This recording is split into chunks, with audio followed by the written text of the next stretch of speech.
you think, though, she's heading in that direction? Has the penny dropped for Liz Truss? Well, she says she's still committed to net zero, but we must produce more of our own energy. It's at least a step in the right direction. All that Boris Johnson recommends is that we all buy a new kettle because it'll use less electricity and save us 10 quid a year. What a legacy for a British Prime Minister. Let's see. I am certain there'll be very, very strong pressures within Westminster, within Whitehall, within Number 10, to try and stop her going for genuine energy exploration.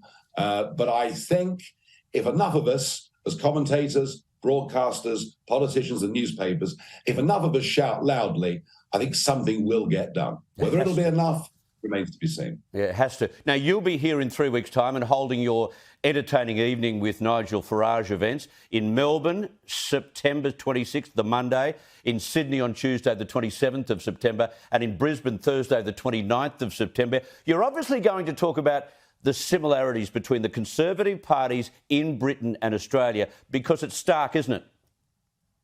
Oh, absolutely. I mean, in fact, right across the English-speaking world, we face the same challenges, we face the same problems, and kind of, the capital cities seem to infect the brains of so-called Conservative politicians.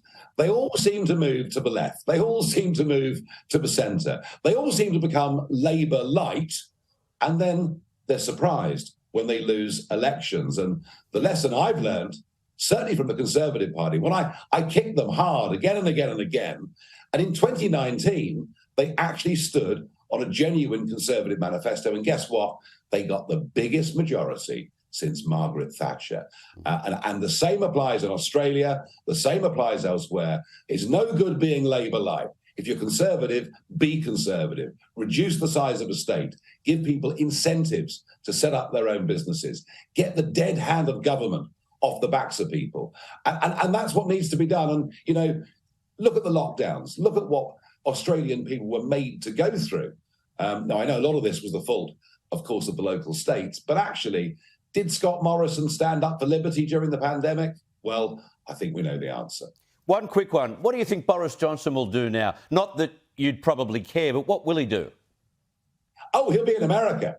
He'll be in America. I mean, look, whatever his flaws, he is actually rather fun. He is entertaining. Yeah. And after a few glasses of wine, he gives a very good after-dinner speech. He will go and he will make millions. He will entertain and amuse people.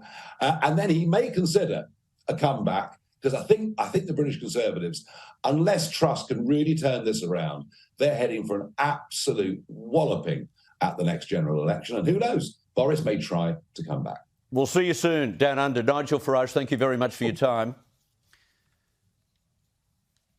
All right, tickets for an evening with Nigel Farage start at $89, and all details are on the website nigelive.com.au, nigelive.com.au.